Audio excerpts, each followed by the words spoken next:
Shalom, meus queridos, que o Eterno vos abençoe mais uma vez, em nome de Yeshua HaMashiach, que o Eterno possa trazer bênçãos nessa manhã do dia 9/10.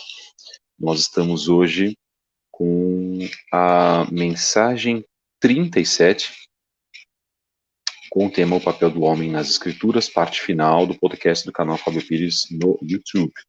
Agradecemos aos irmãos que já estão participando conosco, agradecemos àqueles que desde o dia 13 de julho têm também prestigiado esse trabalho que é para o Eterno, portanto, estão prestigiando o Eterno, não estão prestigiando a mim, como eu sempre deixo e faço questão de colocar isso para todos os irmãos. Eu agradeço a Kadosh Baruch Hu, o Eterno, Santo, bendito seja Ele, porque Ele também nos fez acordar nesta manhã, e nos fez ter a perseverança e a motivação de mais um dia. Então, os irmãos podem também deixar as suas mensagens nesse podcast.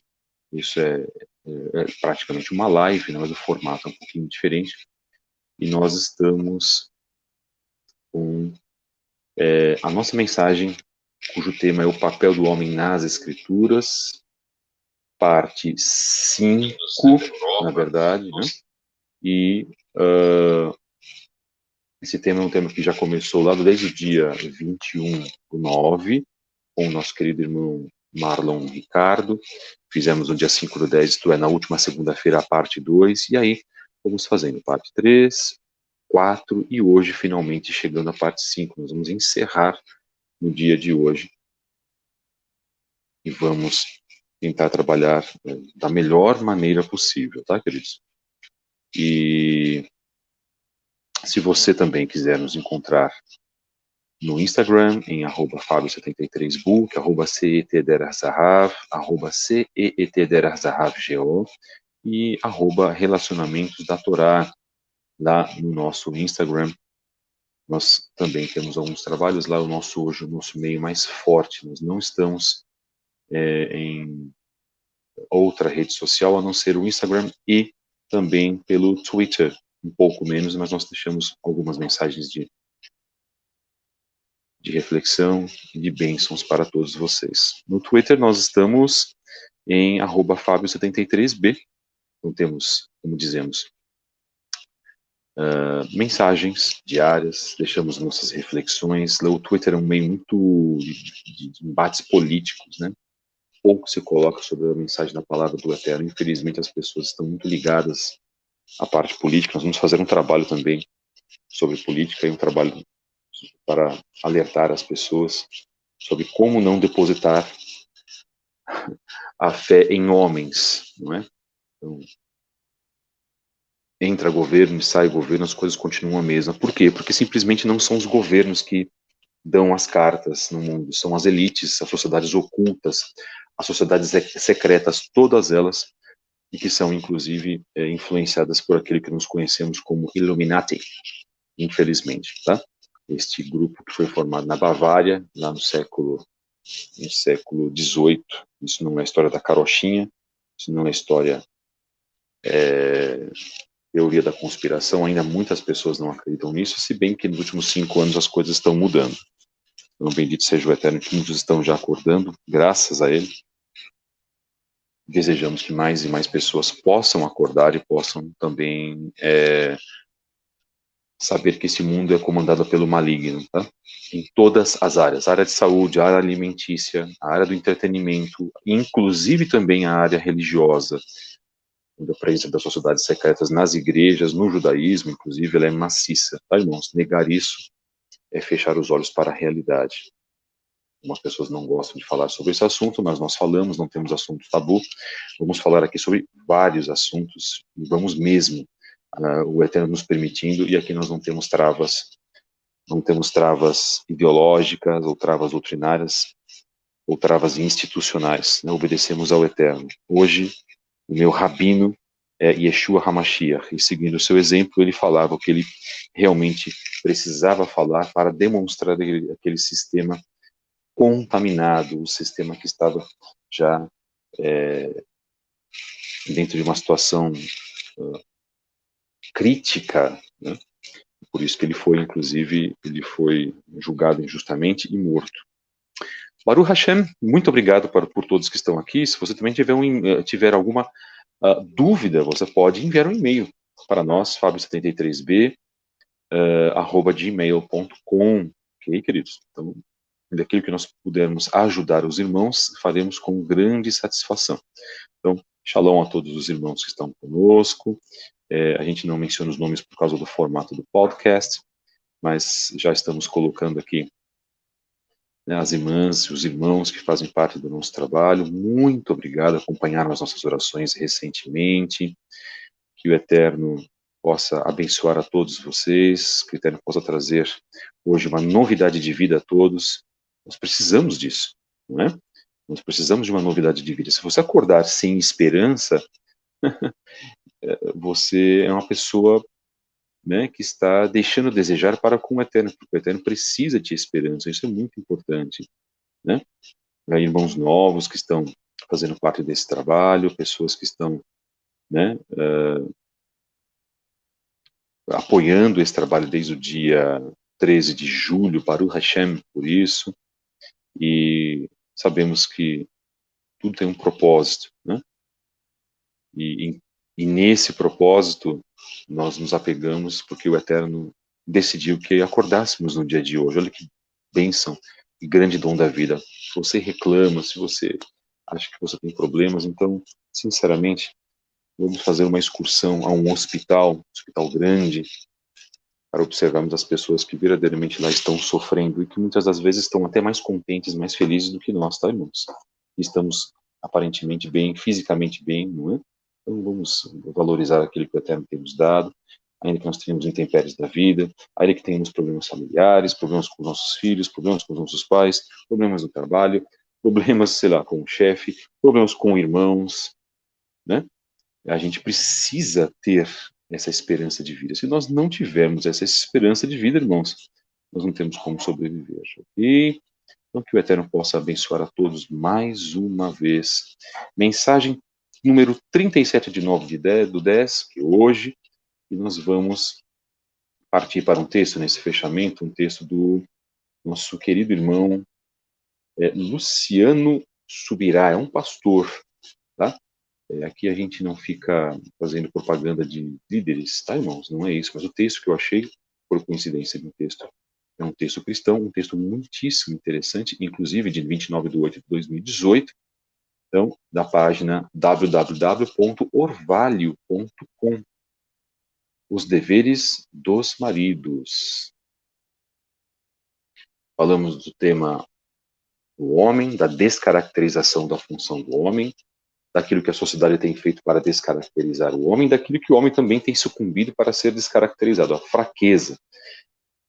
E para os irmãos que estão acompanhando esse trabalho, nós estamos fazendo esse trabalho de uma maneira um pouco, vamos dizer assim, de uma ordem crescente, né? Hoje, esse fechamento de hoje é uma continuação daquilo que nós vimos na quarta-feira, sobre os atributos, né?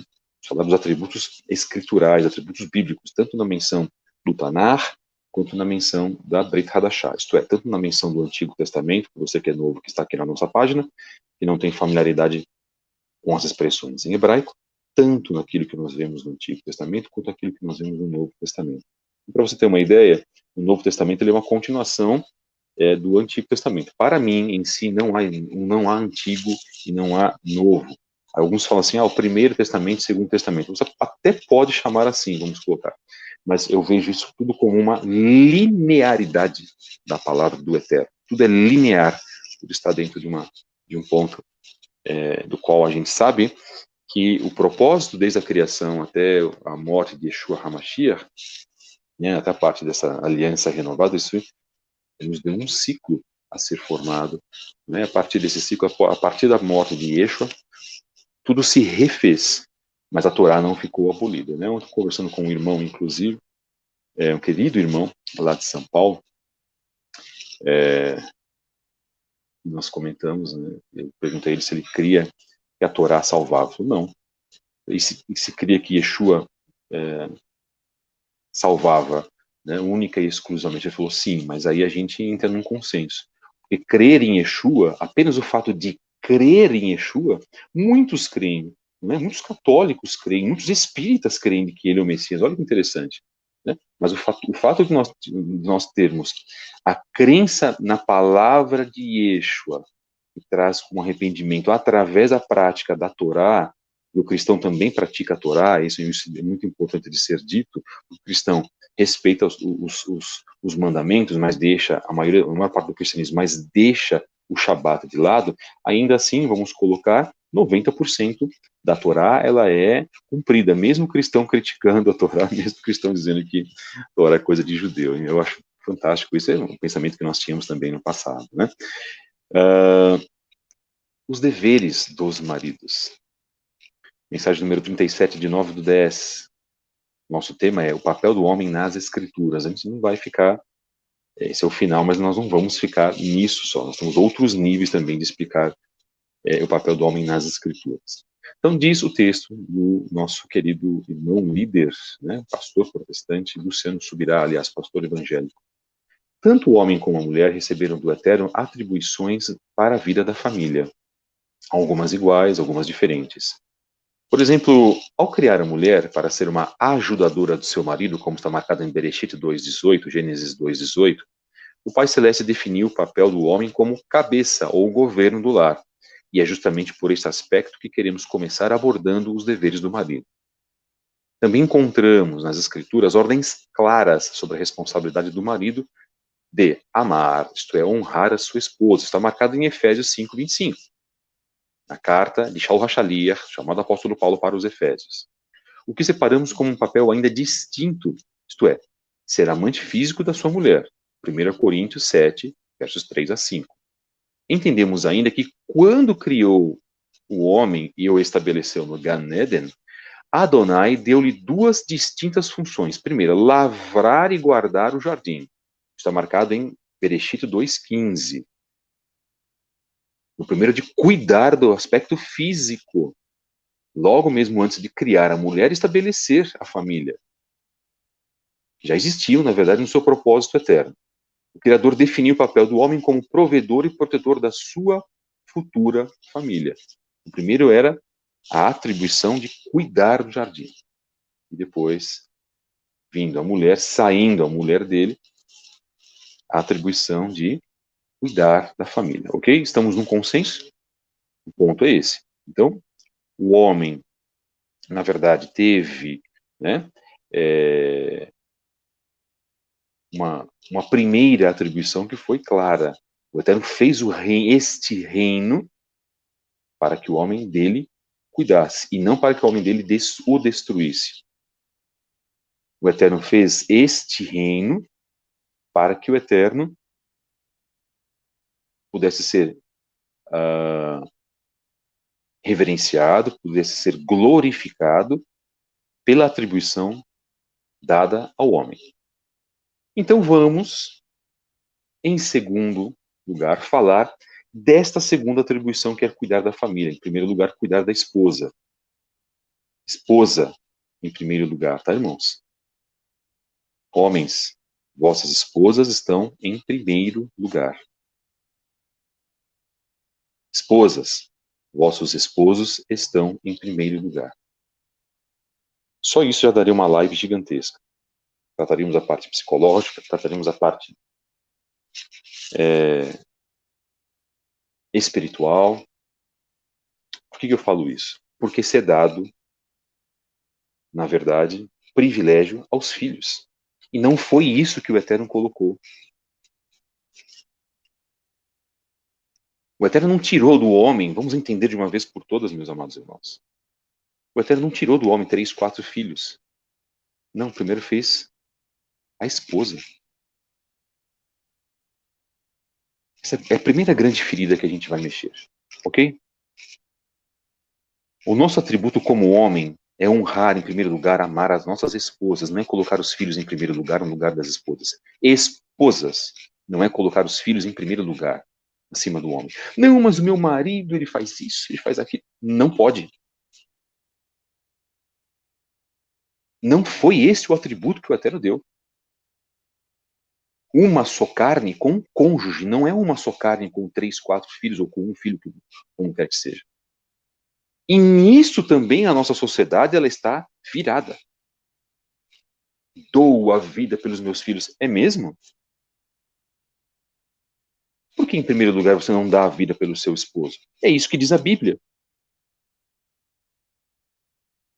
Será que o Eterno se alegra de um tipo de frase desses, meus queridos?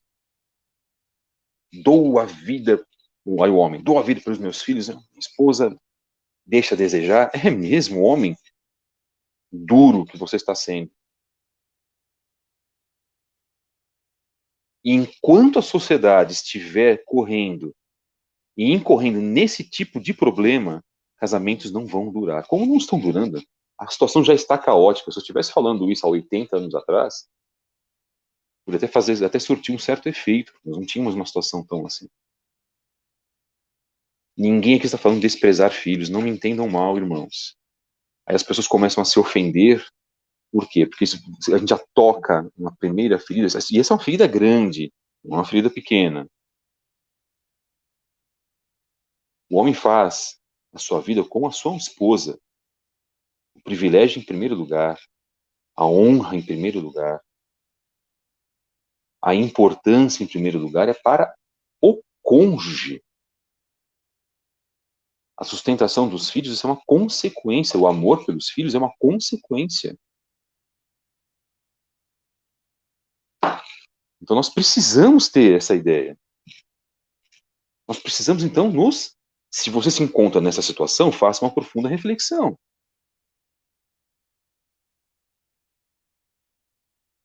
A grande destruição de vários casamentos é porque se dá o foco no setor equivocado, no setor errado. Os filhos são importantes, claro que são.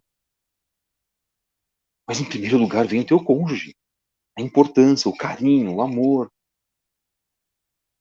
Esposo, verifique como que a sua esposa está, a saúde dela, a felicidade conjugal dela, a saúde psicológica dela. Esposa, verifique como o seu esposo está, a sua saúde, a sua condição psicológica, a sua condição conjugal, sexual, se você está satisfazendo o esposo também nesta área. 5 principais deveres do marido: ser o cabeça do lar, amar a sua esposa, ser o amante sexual da sua esposa, ser o provedor da família e ser o protetor. É aí que as coisas também desandam, porque o homem não tem mais esse papel, não herdou, não continuou o papel da proteção. Ele não sabe mais proteger, acolher, ser como as mulheres gostam de dizer, o meu porto seguro. Os homens estão perdendo isso. A maioria dos homens não está mais provendo isso para as suas esposas. Nós vamos falar sobre cada um deles. Proteger as esposas é uma atitude fundamental em discussões. As pessoas já perderam o senso e a noção da realidade. Vamos falar então sobre o marido ser o cabeça do lar. Segundo o texto de Luciano Subirá, nós temos alguns homens, erroneamente, interpretam a sua função de cabeça do lar como uma posição em que os outros, isto é, principalmente a sua própria esposa, devem reconhecê-lo.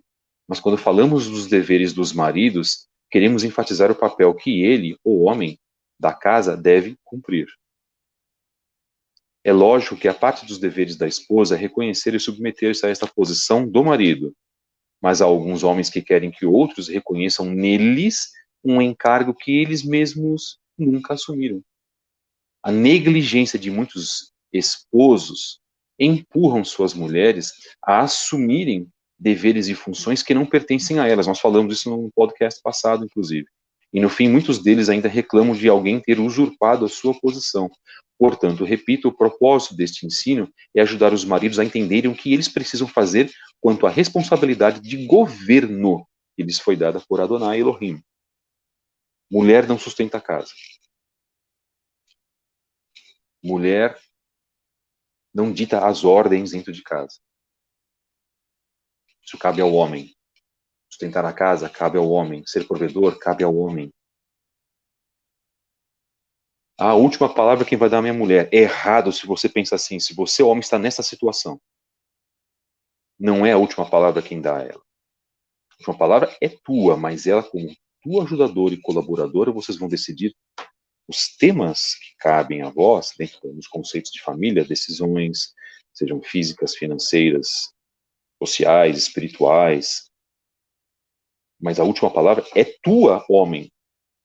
E mesmo que você venha a errar, eu estou falando de conceito bíblico, tá, irmãos? Para as irmãs isso pode parecer, pode soar negativo. Por quê? Porque foi dado o feminismo, aí nós voltamos no paralelo do feminismo, não tem como correr, irmãos. Porque as situações, elas estão desdobradas, estão transformadas por causa do feminismo. E hoje os filhos, inclusive, entram para tomarem as decisões. Filho não toma decisão. Se um pai ou mãe decide mudar de uma casa para outra, o meu filho não vai querer. Não tem esse papo de filho querer. Eu estou falando assim uma linguagem bem até direta, tá, irmãos? Não tem. O meu filho, não existe isso. O filho vai para onde o pai e a mãe forem. Horas. Se achar que tem uma responsabilidade de viver sozinho, pegue as suas coisas, como diziam os nossos avós, façam as suas trouxas e morem em casas separadas, se tiverem responsabilidade e competência para tal. Não é isso? Então cabe ao homem e à mulher as decisões, mas a última palavra, quem dá, é o marido. Mas vamos lá, por quê? Porque ele é o cabeça do lar. Quero, entretanto, que saibais ser Yeshua, o cabeça de todo homem, e o homem o cabeça da mulher, e o eterno cabeça de Yeshua. Olha que interessante. 1 Coríntios 11:3. E o eterno cabeça de Yeshua. Então, o Yeshua tem um cabeça, que é o próprio Elohim. A única pessoa capaz de fazer o eterno mudar de ideia, através das nossas intercessões, nossas orações, é Yeshua. Homem nenhum muda a mente do eterno. Então, este papel de Rosh já herdamos do papel de Yeshua, que também tem um superior, que é o próprio Pai. A importância do assunto é destacada na expressão usada por Shaul HaShaliach. Quero que saibais que não podemos ignorar os princípios divinos para o funcionamento da família. E um deles é o homem como governo de seu lar.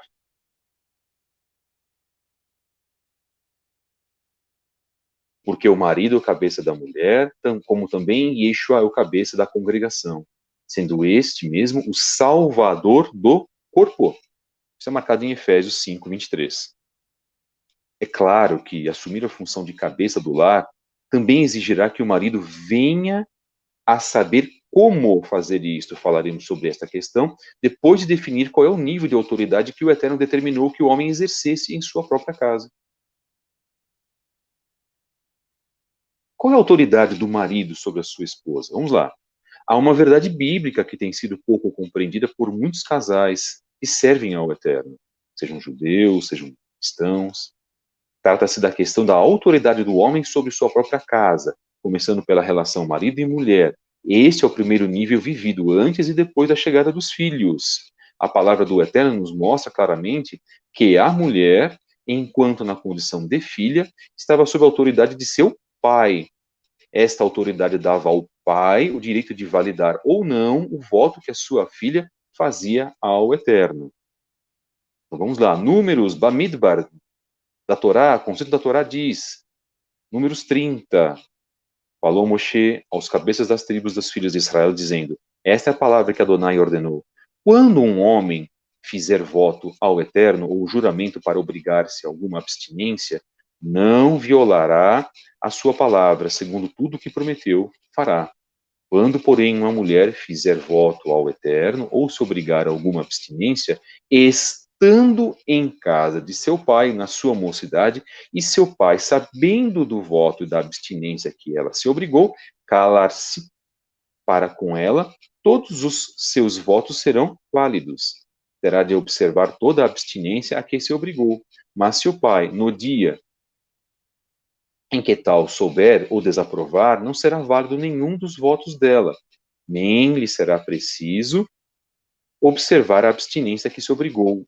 Adonai lhe perdoará, porque o pai dela a isso se opôs. Então, naquela época, se a mulher fizesse um voto, um juramento qualquer, e o pai, sabendo disso, ele tinha, na verdade, a função de quebrar este voto. Ele tinha e tem.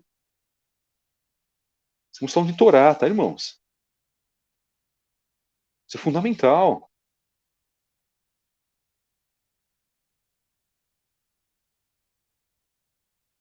Então nós precisamos.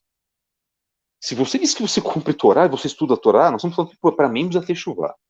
Ok? Agora, para os nossos irmãos cristãos que estão ainda, né, em repensar todos os erros do cristianismo, querem fazer Techuvá, também serve para eles, mas mais para os irmãos que estão em Techuvá. Abra os olhos, irmãos. Você, pai, você tem o poder, inclusive, deste voto da sua filha, de olha, não, você não pode fazer esse voto, não precisa fazer isso. Ele tem esta autoridade. Aí se o filho vai aceitar ou não, que também supostamente faz techuvá, são outros 500. Impera a fachada em muitos aspectos da techuvá. E o nosso trabalho aqui é deixar as pessoas conscientes do seguinte: olha, você quer cumprir a Torá, então observe a Torá nos seus detalhes. Este é um detalhe, por exemplo, da autoridade do pai sobre a filha, e depois a autoridade do marido sobre a esposa. Autoridade. Ninguém está falando de inferioridade, ninguém está falando de humilhação. Estamos falando de autoridade. O homem precisa ser consciente para exercer a autoridade sobre a sua mulher, e a mulher não pode se rebelar contra o seu esposo. Esse é o grande ponto.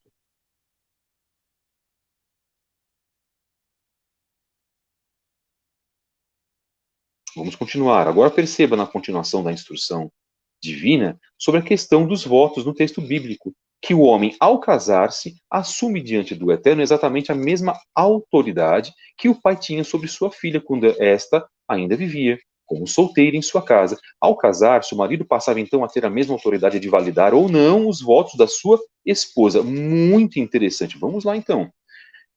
Números 30, Bamidbar 36 a 15. Temos assim. Porém, se ela se casar, ainda sobre os seus votos, ou dito e refletido dos seus lábios, com que a si mesma se obrigou, e seu marido ouvindo-o, calar-se para com ela no dia em que o ouvir, serão válidos os votos dela. Ele será preciso observar a abstinência a que se obrigou. Mas, se seu marido desaprovar no dia em que o ouvir e anular o voto que estava sobre ela, como também o dito e refletido dos seus lábios, com que a si mesma se obrigou, Adonai lhe perdoará. No tocante ao voto da viúva ou da divorciada, tudo com que se obrigar lhe será válido.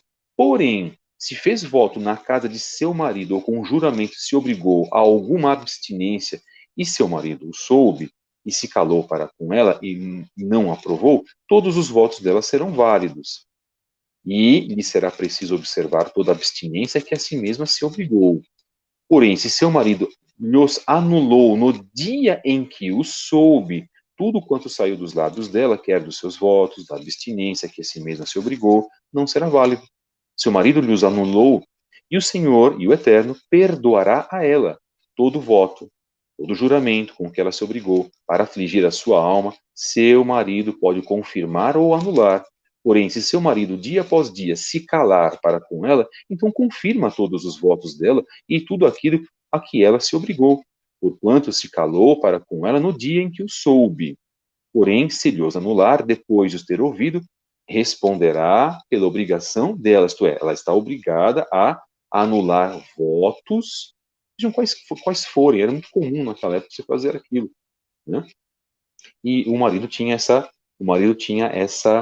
autoridade. Isso é muitíssimo importante, tá? Então a gente deixa isso de uma maneira de que é a Torá que está colocando. Claro que são situações muito específicas para a época, mas hoje as pessoas podem fazer um voto, né? Não sei, às vezes uma pessoa pode pensar em realizar algum alguma promessa, né? E o marido sabendo, o marido recente casa-se com a mulher, sabendo disso, ele vai falar, olha, segundo a minha autoridade bíblica da Torá, você está descompromissada de fazer este voto. Olha, eu não gostei, eu acho que não é conveniente, nós vamos retirar fácil uma oração, talvez na presença, inclusive, de uma testemunha, o que é muito importante, né?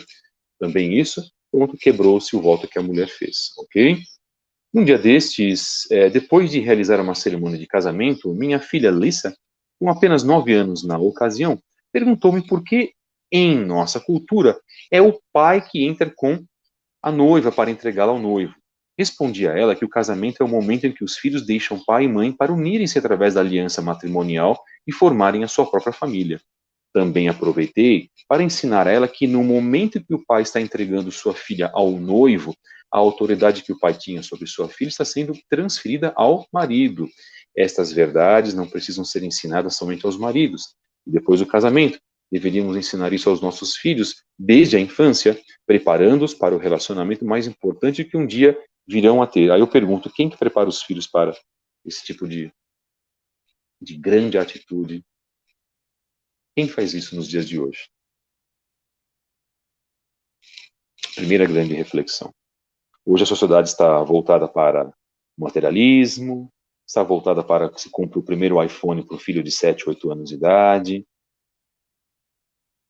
A sociedade está preocupada hoje em mandar o filho para estudar fora. Casamento? Não, casamento, isso aí, sabe? As pessoas vão só decidir o casamento aos 30, 35, 38 anos. As pessoas estão se casando cada vez mais tardiamente hoje, cada vez mais para frente. As pessoas vão ficando bem mais velhas. As pessoas se casam com 40, 45 anos, eu digo, o primeiro casamento. Então isso nós temos que destacar. Por quê? Porque as pessoas não estão tendo mais o interesse de cumprir esse mandamento. Aliás, o casamento é um mandamento e ter filhos é outro mandamento também. E há casais que não têm filhos. Eu acho muitíssimo interessante isso. Casais dentro da própria techuvá que usam pílula anticoncepcional. Que interessante. Quando o Eterno não permite esse tipo de atitude, muitíssimo interessante. Estão em profunda dívida para com Hakadosh Baruch. Que você não cumpre o mandamento.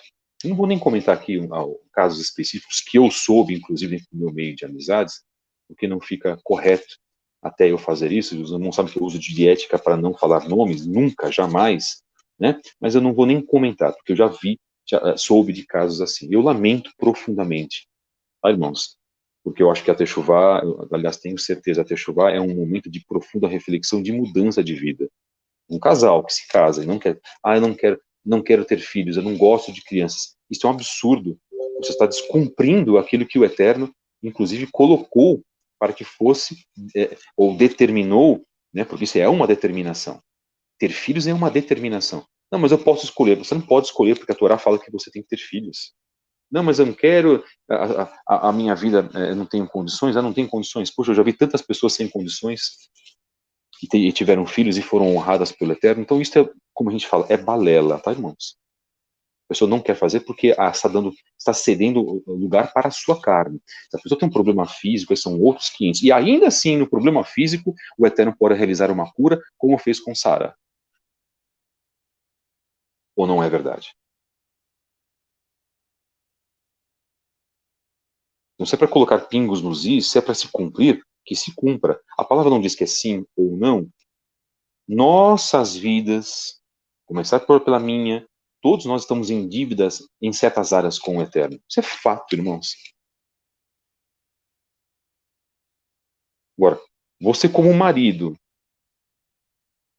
traça um relacionamento com uma pessoa, já, lá desde o passado, se transformou em marido, e não tem filhos, você está descumprindo o mandamento que o Eterno nos deu. Não estou falando nem de crescer e multiplicar-vos, não estou falando nesse contexto. Estou falando no contexto de você ter o filho. Porque isto é algo natural. Nós não podemos retirar a sequência natural que o Eterno nos concedeu. E querer quebrar essa sequência natural, seja até com modelos aí, contraceptivos, é desobedecer ao Eterno. Mas, enfim, isso até é um outro assunto, mas faz parte do papel do homem, inclusive, tá? O de gerar, o de dar filhos à sua família. Autoridade versus autoritarismo. A Bíblia faz uma clara distinção entre a autoridade e o autoritarismo. que podemos definir como sendo o uso errado ou o abuso da autoridade. Segundo o dicionário Wise, da língua portuguesa, autoritário é alguém que se firma numa autoridade forte, ditatorial, dominador e impositivo. Pasmem, há pessoas que pensam que o eterno é assim ainda, e pessoas na Techuvá, e querem fazer a sua própria vontade. Vão patinar, deslizar, frequentemente ou eternamente, se continuarem pensando desta forma. Assim como o Eterno é o cabeça de Yeshua, e Yeshua é o cabeça do homem, como nós vimos agora em 1 Coríntios 11:3, com o exercício de uma autoridade abençoadora e não dominadora ou ditatorial, assim também deve ser o exercício da autoridade do marido dentro do lar. Yeshua HaMashiach ensinou-nos que os valores do reino do Eterno são diferentes dos valores desse sistema mundano e dos da nossa inclinação carnal. Ele claramente advertiu-nos a não buscar dominar aos outros e não tampouco usarmos de autoridade para sermos servidos. Pelo contrário, ele nos ensinou a exercer uma liderança servidora. Agora, se você exerce uma liderança servidora na sua casa, a sua esposa não pode se aproveitar. Agora passo para as irmãs. Irmãs não podem se aproveitar de vossos maridos e fazer com que toda a boa vontade que eles têm, isso seja convertido em vossas atitudes como aproveitamento. A mulher não pode se aproveitar do marido. Eu estou falando agora para as mulheres. Assim como para os homens, não podem eles usar de autoridade, de força, de imposição. Vamos ver então o que Yeshua disse. Está marcado em Marcos, Yohanan Mordecai 10, versos 42 e 45. Marcos 10, versos 42 a 45. Mas Yeshua, chamando-os para junto de si, disse-lhes: Sabeis que os que são considerados governadores dos povos têm-nos sob seu domínio, e sobre eles os seus maiores ou seus maiorais exercem autoridade. Mas entre vós não é assim. Pelo contrário, quem quiser tornar-se grande entre vós, será esse o que vos sirva. E quem quiser ser o primeiro entre vós, será servo de todos. Pois o próprio Filho do Homem não veio para ser servido, mas para servir e dar a sua vida em resgate por muitos. No ministério de Yeshua, ele não exerce autoridade, ou autoritarismo, perdão, ele tem autoridade, mas ele não exerce autoritarismo. E autoritarismo não pode ser confundido com autoridade. E Yeshua veio para servir, ele disse isso agora aqui, outra vez, Marcos 10, versos 42 a 45. E ele serviu mesmo, ele serviu aos apóstolos constantemente, lavou os pés dos apóstolos, seus talmidim,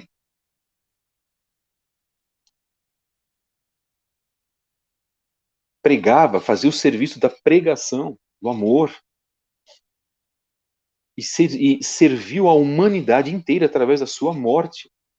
Ó irmãos, nós não compreendemos ainda até hoje o tipo de sacrifício que Yeshua fez por nós. Nós não compreendemos a capará de Yeshua e o porquê dele ter ficado calado. Ele tinha um poder astronômico para arrebentar Israel, deixar Israel em 1000 pedaços, irmãos. Mas ele resolveu não fazer isso. Por que nós estamos esquecendo de dar o valor para o sacrifício de Yeshua?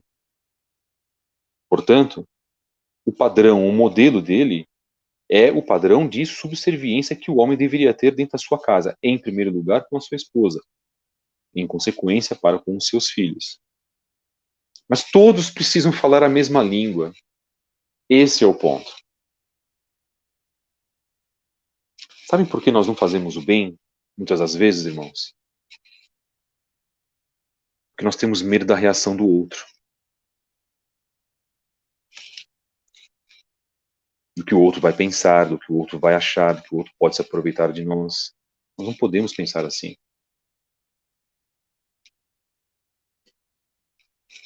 Portanto, o principal papel, dentro do texto de Luciano Subirá, novamente, o principal papel do homem como cabeça do lar, é servir a sua esposa e depois também aos seus filhos, como eu acabei de falar agora.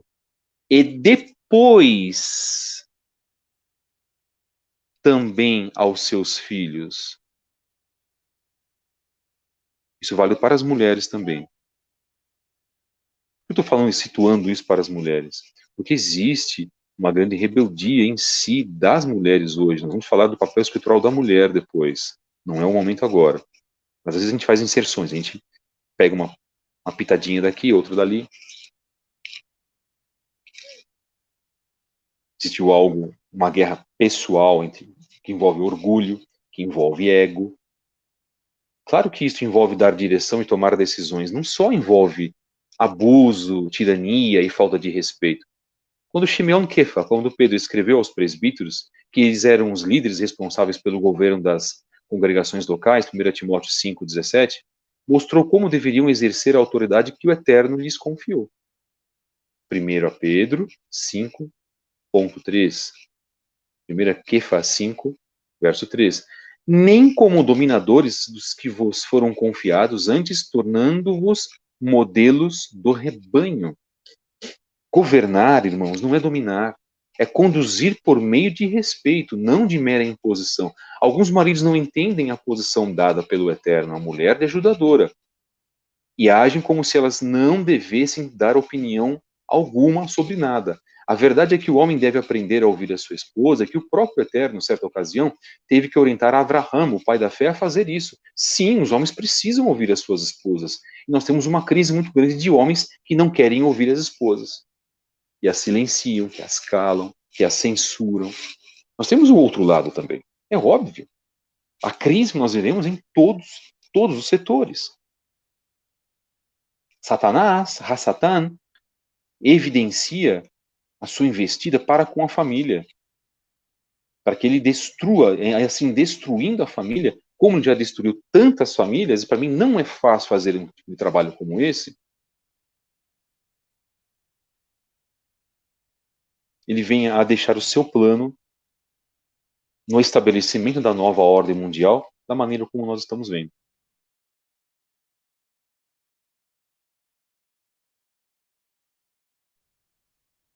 E a nova ordem mundial só está acontecendo hoje embaixo dos teus olhos, dos meus olhos, porque a família ela foi afetada.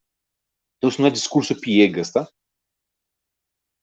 E destruindo a base familiar, separa-se pai, mãe e filhos, você faz seres humanos tristes, egoístas, sem o comprometimento de um com o outro. Você separa aquela carne que foi unida por causa da rebeldia de uma esposa, por causa da rebeldia e do autoritarismo de um homem. Ora, e a promessa que foi feita no altar? Não vale mais, né? E aquilo que foi dito lá perante o Eterno, perante um líder que você se casou, não vale mais?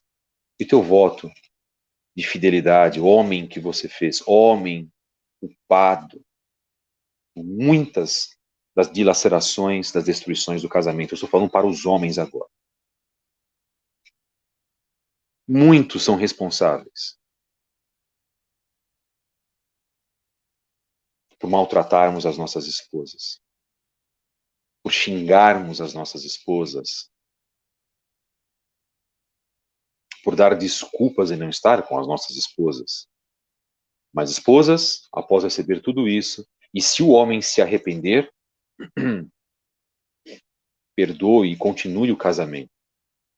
Não aquela famosa frase, eu lhe perdoo, mas não quero mais ficar com você.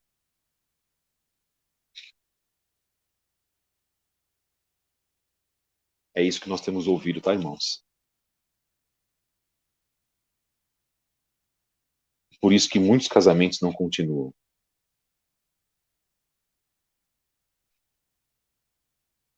Muitos casamentos se dissolvem por causa disso. O ego fala em primeiro lugar. Porque a mulher está afetada, e vem a famosa frase, a mulher quando não quer mais, tá bom, ok. E se Yeshua falasse isso depois de toda a ofensa, a humilhação que ele passou? Ele falaria, eu não quero mais fazer sacrifício por essas pessoas. Irmãos, queridos e amados, vamos fazer a nossa segunda reflexão. Perdão. E se Yeshua agisse desta maneira também, o que seria das nossas vidas, irmãos? Nós não estaríamos aqui hoje. O mais ele sofreu foi traído por um dos seus próprios Talmedim, filho da perdição, profetizado em Yeshayahu.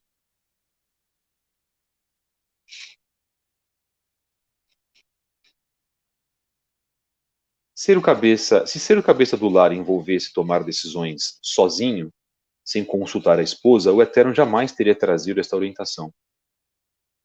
Então a esposa precisa ser consultada. Como nós dissemos no início, ela não vai dar a última palavra. Mas ela tem que ser consultada. As decisões precisam sair de comum acordo. E buscar esse comum acordo da melhor forma possível.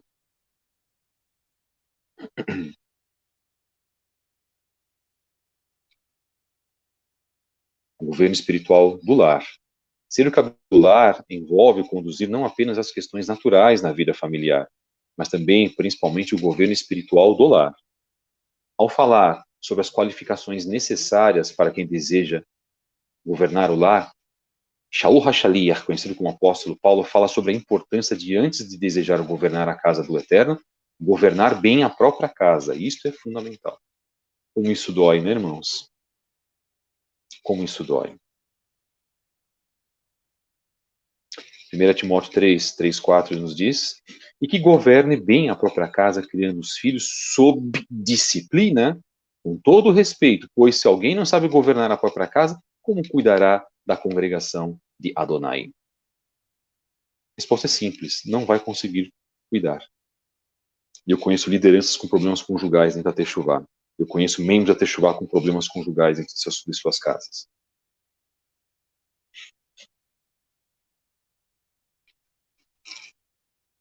O que nós precisamos fazer é arrumar as nossas próprias casas, arrumar nossas casas em primeiro lugar. Todos nós seremos julgados por causa das nossas palavras, das nossas atitudes, irmãos. Todos. Não passará um.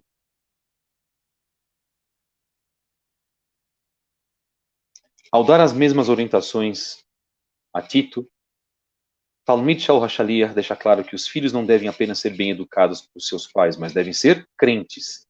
Essas características revelam uma família que é governada espiritualmente. Essa é a característica principal, né? Governar bem a casa. Vamos para Tito, capítulo 1, versos 5 e 6. Ah, como nós nos esquecemos de tantas coisas, irmãos. Como o homem se esquece realmente de fazer o seu papel. Como as mulheres se rebelam contra os homens também. Como os filhos se rebelam contra os homens, contra os pais. O chefe da família deve conduzir a sua casa no temor de Adonai. Isso não é missão apenas de um candidato ao ministério, mas de todo aquele que serve ao Eterno. Porque o ministro deve servir de exemplo. Dele é requerido o modelo que os demais que servem ao Eterno devem seguir. Está marcado em 1 Timóteo 4:11.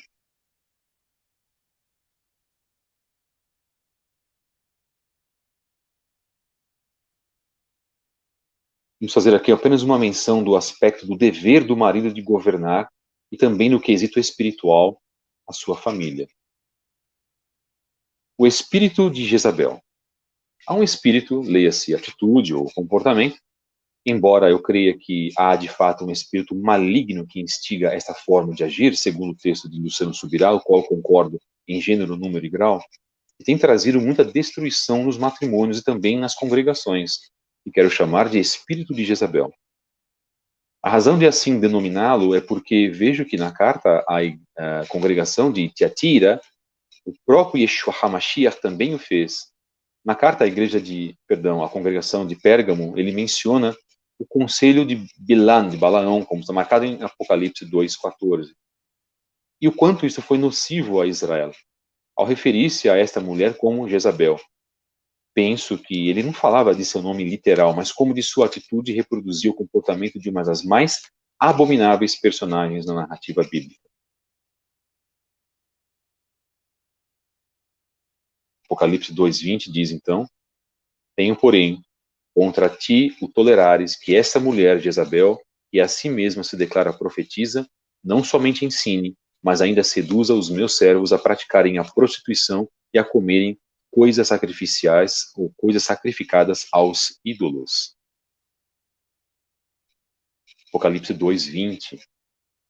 Jezabel, nas escrituras, é um modelo que não deve ser seguido tanto na questão do governo do lar como na vida espiritual. Nem preciso comentar sobre o que é Jezabel, quem foi Jezabel, não é verdade? Nós não precisamos falar que tipo de malignidade que representava, e na figura de um homem também que perdeu a sua autoridade, também não fez por onde de resgatar a sua autoridade, não se esforçava em ter autoridade, mas era dominado por uma mulher cujo espírito maligno verdadeiramente fez uma grande diferença terrível em Israel.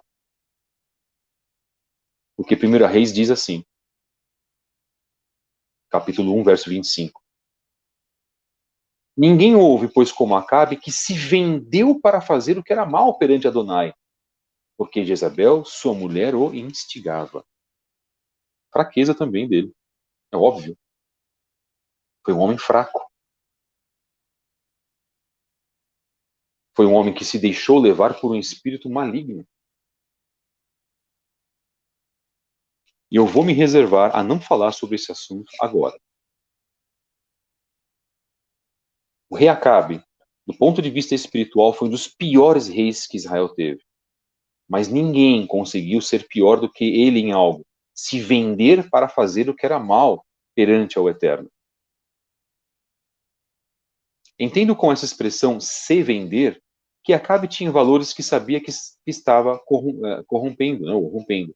Ele não estava apenas na ignorância e na cegueira espiritual. Acabe se vendeu diante da pressão de Jezabel e de suas propostas. Ela, além de dominante, era manipuladora. Basta ver o ocorrido no assassinato de Nabote. 1 Reis 21:4. Até o verso 7.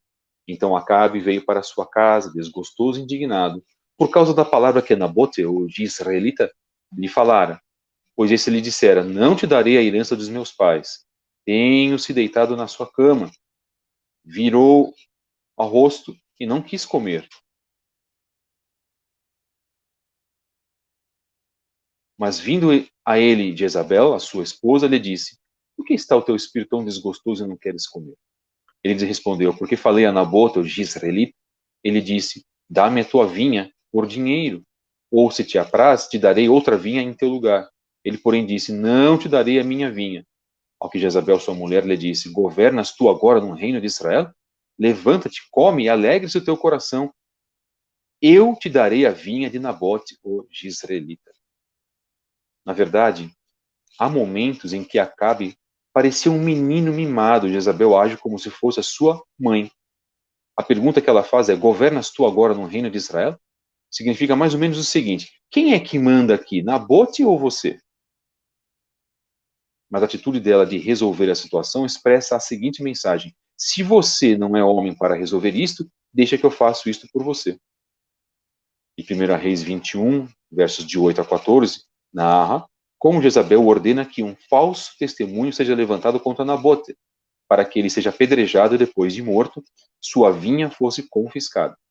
Jezabel é o exemplo de uma mulher dominante, manipuladora, instigadora, que controlou a vida do seu marido, levando-o para longe do Eterno e de sua palavra. Muitíssimo interessante. Há centenas e milhares de exemplos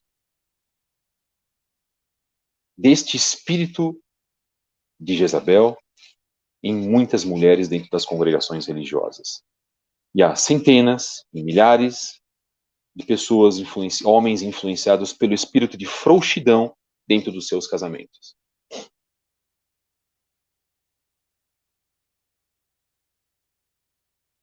Estudo número 37, do 9/10, com o tema O Papel do Homem nas Escrituras, podcast canal Fábio Pires, no YouTube. Vamos partir para o final. Não se deixe manipular.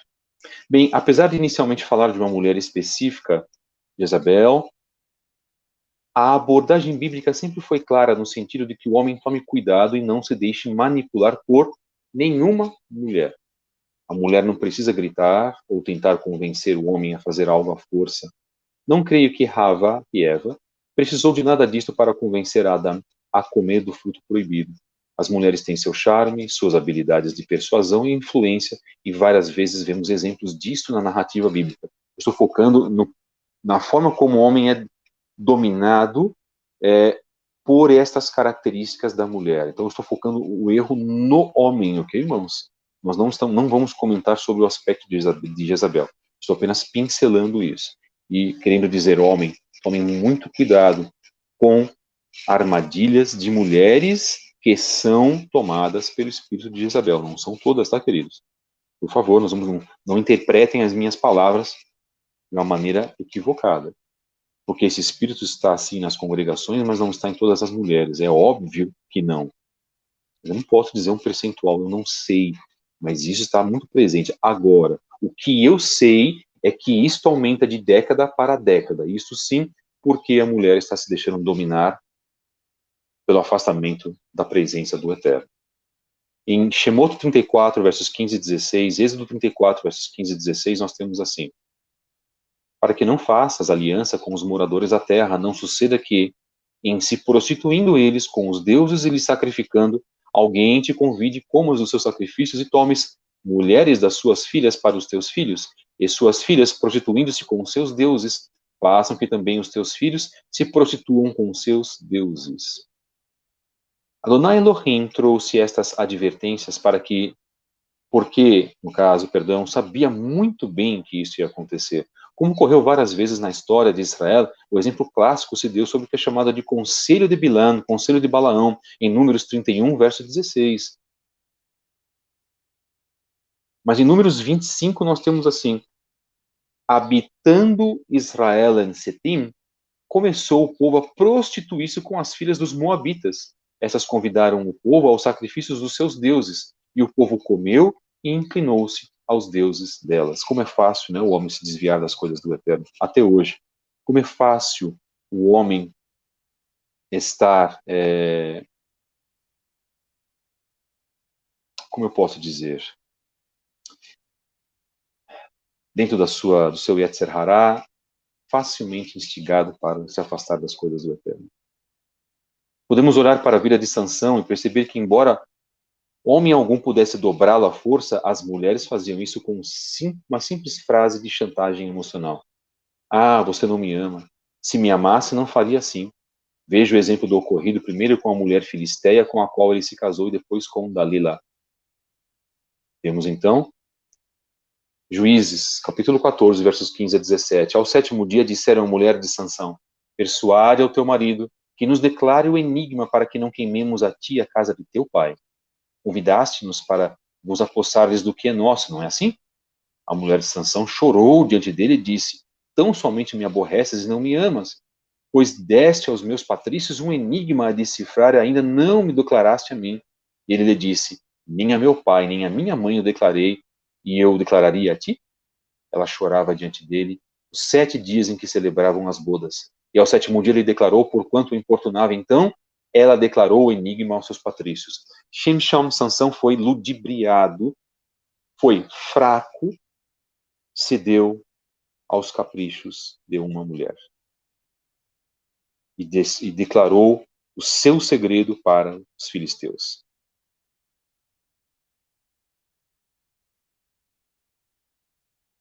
Não foi isso que aconteceu com ele? E não é isso que acontece com muitos homens também, com muitos líderes que se prostituem, assim por diante. A nação de Israel se prostituiu. Nós temos muitos problemas, nós homens temos muitos problemas com relação a isso. Nós devemos vigiar sempre.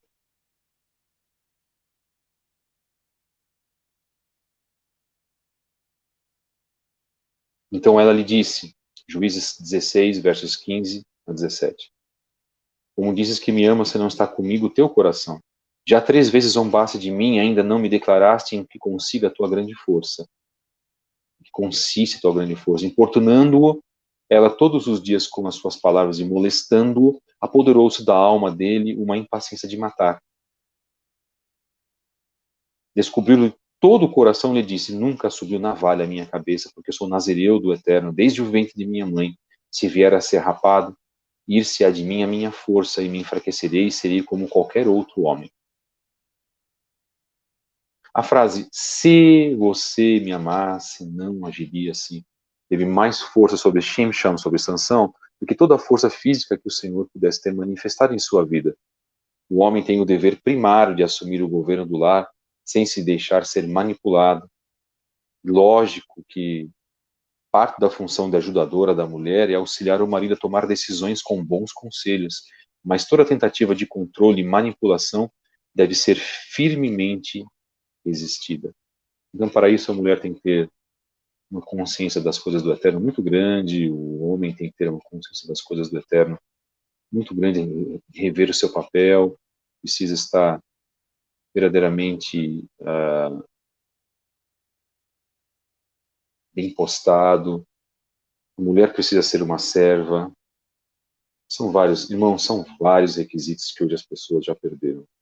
Eu faço esse trabalho com muita, agora, este último trabalho, com muita tristeza. Porque não é a situação dos casamentos que nós vemos de pessoas compromissadas com o Eterno. Elas estão compromissadas consigo mesmas, com o próprio umbigo. Eu lamento profundamente, irmãos. Eu lamento profundamente o que está acontecendo.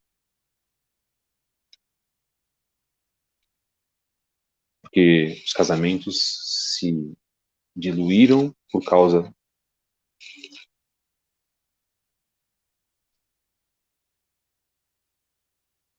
do egoísmo.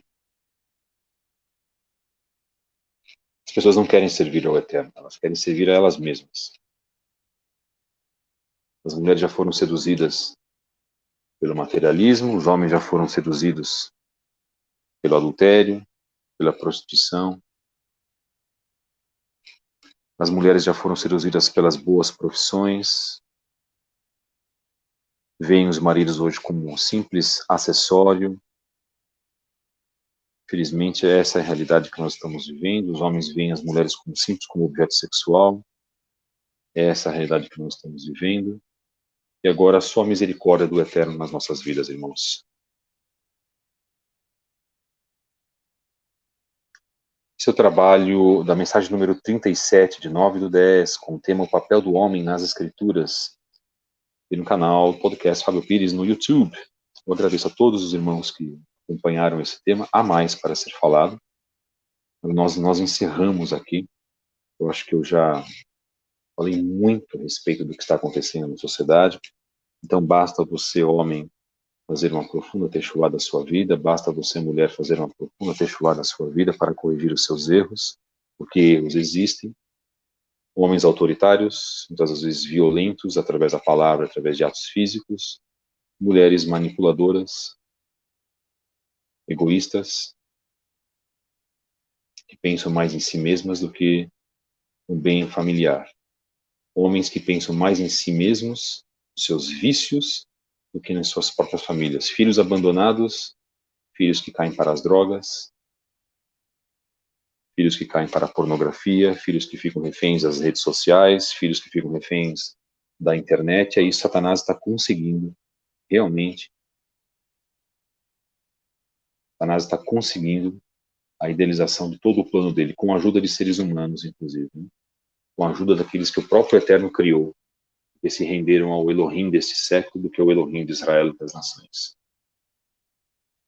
Nós possamos fazer uma techuvá sincera, nós possamos fazer uma techuvá objetiva, nós possamos reconhecer os nossos erros, que são muitos, os meus erros são muitos, inclusive. Todos nós precisamos corrigir os nossos erros, eu não tenho problema nenhum em falar sobre isso. Todos nós precisamos corrigir os nossos erros pessoais, mas cabe a nós, cada um de nós, no particular, né, saber quais são esses erros. Né? Isso é fundamental. Então, tenhamos humildade suficiente para que nós possamos tratar dos nossos erros. Vamos fazer então uma última oração. Nós estamos longe, exatamente, como colocar muito longe do propósito do Eterno.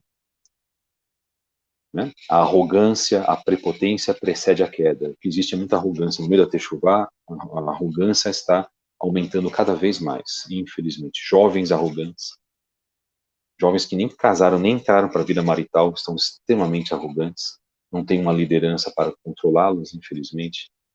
Isso é muito complicado. A maior parte dos nossos erros cometemos na juventude. Vamos orar então, meus queridos.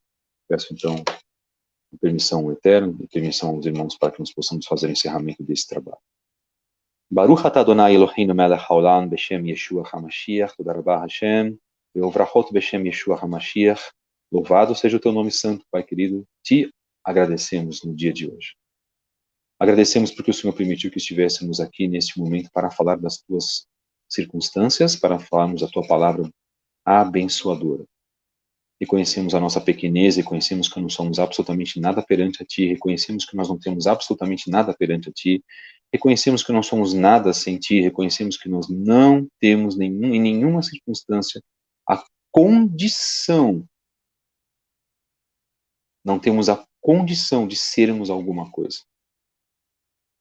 Nós te pedimos perdão, Pai, imensamente, por tudo aquilo que está acontecendo, pela nossa negligência, pela nossa falta de sensibilidade, perdoa-nos pelos nossos erros como homens dentro do nosso casamento, quando ofendemos, quando julgamos as nossas esposas, quando mal julgamos, quando pré-julgamos, quando as humilhamos, quando as inferiorizamos em público, quando as xingamos. Perdoa-nos imensamente, Hakadosh Baruch Hu, bendito seja o teu nome santo. Faz de nós, Pai querido, como resgatadores do nosso próprio papel, mas para isso precisamos reconhecer a nossa condição, Pai querido, perante a Ti. Fala conosco, fala aos nossos corações, diga-nos o que fazer, corrija-nos, Pai, por favor, em nome de Yeshua HaMashiach. Ajuda-nos, Pai querido. Nós precisamos de Ti, Senhor. Nós necessitamos de Ti, Pai. Abençoe aqueles que são casados, as nossas esposas, aqueles que estão buscando um relacionamento. Abençoe as nossas pretendentes. Por favor, há jovens aqui, há homens e mulheres, há pessoas divorciadas, cujos casamentos também se diluíram, Pai querido. Ajuda-nos, Pai, por favor. Resgata-nos, Pai querido, um novo relacionamento. Resgata-nos pessoas que são comprometidas, que sejam comprometidas com a Tua palavra, mas se formos para ficarmos sozinhos, que fiquemos, Senhor. Erramos também em nossos relacionamentos passados, pedimos-te perdão, magoamos, ofendemos, fomos insensíveis, insensatos, fomos manipuladores, fomos desrespeitosos, agiram também com desrespeito, com rebelião, com manipulação contra nós, agiram com falta de respeito, agiram com falta de sobriedade, falta de bom senso, foram arrogantes. Cometemos e recebemos os erros. Perdoa-nos, Pai, em nome de Yeshua HaMashiach. Não sabemos o que será das nossas vidas, mas nós te pedimos que o Senhor exerça a Tua grande misericórdia sobre nós neste momento, Pai. Em nome de Yeshua HaMashiach. Perdoa-nos, Pai querido. Nós precisamos de Ti, Pai. Confessamos com os nossos lábios que não temos nenhum outro Elohim que não seja o Senhor. E te pedimos em nome de Yeshua HaMashiach que possamos prosseguir em nosso caminho. Peço que o Senhor abençoe essas 32 pessoas que estão assistindo este programa, dos quais a maior parte não os conheço. E aqueles que eu os conheço, não os conheço pessoalmente. Mas peço que o Senhor derrame a Tua misericórdia sobre cada uma dessas pessoas, por favor, Pai. Que possam se importar com esta mensagem. Que não seja uma mensagem comum, apenas mais um estudo de internet, de YouTube, mas que seja uma mensagem que venha a colocar em seus corações um bálsamo, Pai querido, a Tua palavra, a Tua misericórdia, Pai, para que possam essas pessoas fazer o processo de arrependimento, de teshuvá, de arrependimento em primeiro lugar, não de cumprimento de rituais. Por favor, Senhor, ajuda. Ajuda-nos, Adonai Elohim. Exerça a Tua misericórdia sobre nós, por favor, nós somos pequenos. Em nome de Yeshua HaMashiach, que é o nosso advogado, é o nosso intercessor hoje. Em nome de Yeshua HaMashiach, como Moshe foi o intercessor perante aquela nação no início. Ajuda-nos, Pai, por favor. Usa da tua benevolência, tuas benéfices, o teu zelo, o teu carinho e o teu amor para conosco, ó Pai. Quantos erros nós cometemos, Senhor. Que esses erros não possam mais ser repetidos por nós. Abençoa os nossos filhos, Pai.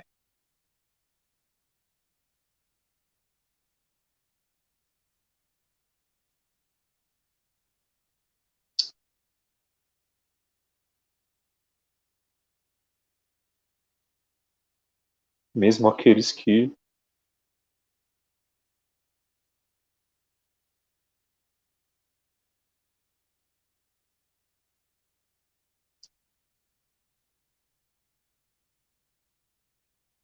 não querem mais a nossa amizade, não nos consideram mais. Usa da tua misericórdia, Pai querido, para conosco. Dá-nos um bom julgamento. Mantém os nossos nomes no livro da vida. É o que nós te pedimos, Pai, em nome de Yeshua HaMashiach. Obrigado, meus queridos, que o Eterno abençoe a todos vocês nesse momento.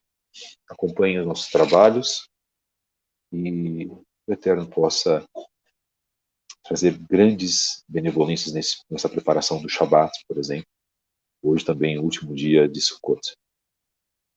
Agradecemos a todos vocês, agradecemos aos irmãos que têm compreendido esse trabalho, aqueles que também não têm compreendido, que também sejam abençoados, aqueles que protestam contra esse trabalho, que sejam abençoados também. E o Eterno possa falar no coração de cada um de vocês. Orem por mim, orem pela minha filha também, eu peço para vocês orarem por ela. Orem por esse ministério, orem pelas palavras que são colocadas nessa programação, orem por aqueles também que nos criticam, porque muitas das vezes as críticas também podem ter fundamentos, nós temos que ser humildes também para receber as críticas, não é verdade? Então que o Eterno possa trazer a todos vocês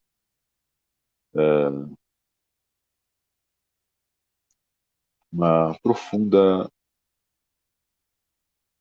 mudança do espírito, que envolve também uma mudança de personalidade e mudança do caráter. O nosso caráter deve estar alinhado com o caráter de Yeshua HaMashiach. Isso é o mais importante. Muito obrigado, meus irmãos. Shalom a todos. Desde já, Shabbat Shalom.